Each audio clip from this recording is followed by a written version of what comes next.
ভাবুন তো, সারাদিনের ক্লান্তি শেষে যে মানুষটার পাশে আপনি নিশ্চিন্তে চোখ বুজছেন, সেই মানুষটাই যদি গভীর রাতে আপনার সবচেয়ে বড় শত্রুতে পরিণত হয়। গভীর ঘুমে আচ্ছন্ন আপনি যখন কোনো বিপদের আশঙ্কাই করছেন না, ঠিক তখনই যদি নেমে আসে এক ভয়াবহ আঘাত।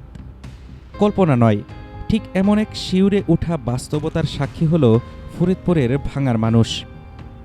সেখানে পারিবারিক কলহের চরম পরিণতি রূপ নিল এক বীভৎস নৃশংসতায়। সময়টা তখন গভীর রাত, চারদিক যখন নিস্তব্ধ, ঠিক তখনই ঘরের ভেতর চিৎকার।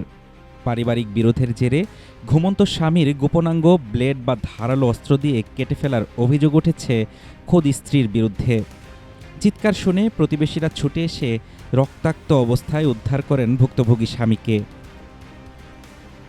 ততক্ষণে রক্তাক্ত স্বামীকে আশঙ্কাজনক অবস্থায় প্রথমে স্থানীয় হাসপাতাল এবং পরে উন্নত চিকিৎসার জন্য পাঠানো হয় বিশেষায়িত হাসপাতালে।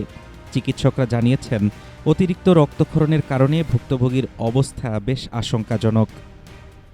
এদিকে ঘটনার পরপরই অভিযুক্ত স্ত্রীকে আটক করেছে পুলিশ। কিন্তু কি এমন ক্ষোভ আর কতটা প্রতিহিংসা জমা হলে একজন মানুষ তার জীবনসঙ্গীর সাথে এমন আচরণ করতে পারে? পুলিশ বলছে, এর পেছনে রয়েছে দীর্ঘদিনের পারিবারিক অশান্তি। সংসার মানেই টুকটাক মান অভিমান কিংবা ছোটখাটো দ্বন্দ্ব, কিন্তু সেই দ্বন্দ্ব যখন সহনশীলতার সীমা ছাড়িয়ে যায়, তখন তার রূপ নেয় এমন অপরাধে।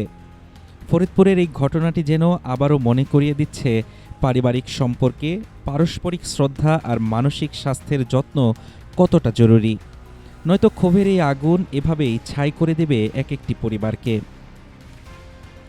হাফিজুর রহমান তুষার, ঢাকা টুডে।